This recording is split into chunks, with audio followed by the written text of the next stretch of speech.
let's go ahead and open up our contact form tab, clicking tab 3. Okay, here's our blank tab pane, and we need to add some content to it. So opening up our add elements panel. First, I'm going to drag in a columns layout, and I'm going to make it 4 columns. And then what I'm going to do here is I'm going to add a field for the name, last name, email, and a submit button. So to do that, I will need to add a form block. In fact, I did this in the wrong order now. First, we need to add a form block. And then I'm simply going to delete this to redo this. So first we add the form block, and then I'm going to add the columns, because we need to have the columns inside of the form field. As you can see, I'm dropping it into the form wrapper right here.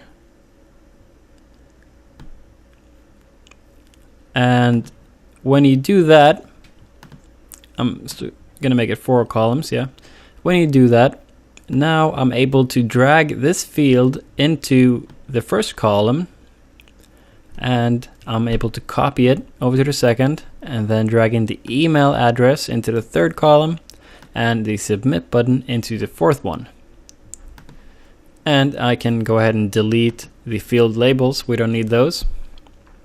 So now these fields are inside of a column. That way, if we look here on the right in our grid options, we can see that on the desktop they will all display as vertical columns, so that they're all laid out vertically. And we can customize the grid for the tablet.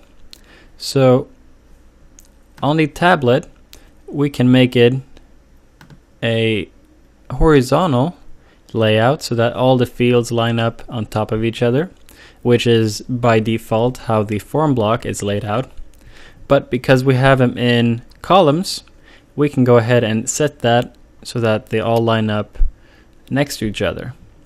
And same for the phone. We can change the phone landscape to be vertical as well. And in fact, we have a different layout here, which lines them all up in a 4 2x2 layout, like so. But for the phone landscape, I want to keep it a horizontal layout. And let's go back into our desktop view. What I want to do now is simply add a class to my submit button, so that we can go ahead and extend it 100% to the width. And while I'm at it, I'm going to change the font to Lato. I'm going to pump it up to 16 pixels, and I'm going to italicize it. And by double clicking on the button, we can change the text to say something more like sign up. Okay.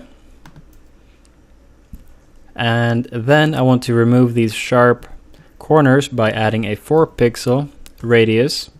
That will make them a little softer on the edges. Alright, and then I want to drop down the opacity of the background. So I can select the black and drop it down to 50% opacity, like so. And what I want to do next is match the styling a bit of the fields by adding a field class to all of them. And because they all have the same class, when I style one of them, they all will be styled accordingly.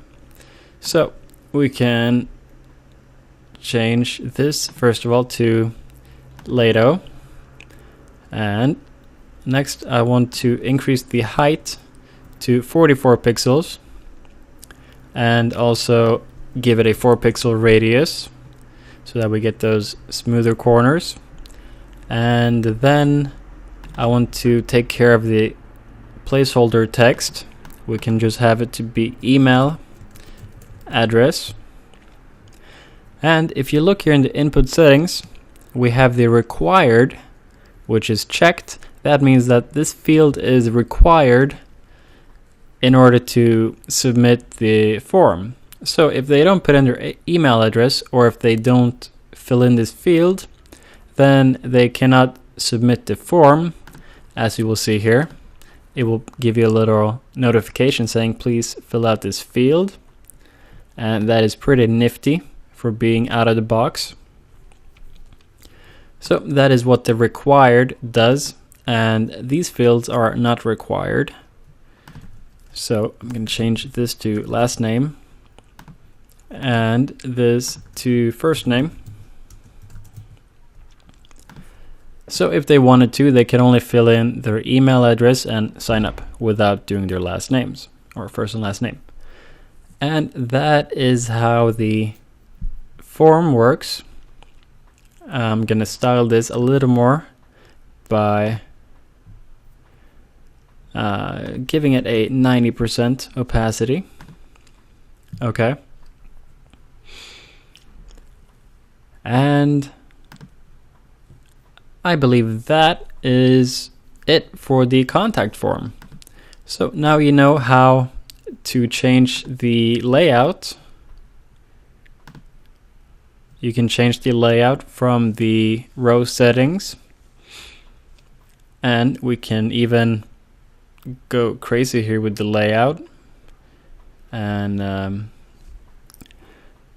well, I don't want to go crazy right now, but here you have all of the layout settings, which is the benefit of having your contact form into a columns element. So with that done, I believe we're ready to move on to the next step, and we're going to add some interactive moments to our buttons and make it a little more fun to play with. So let's move on to the next step.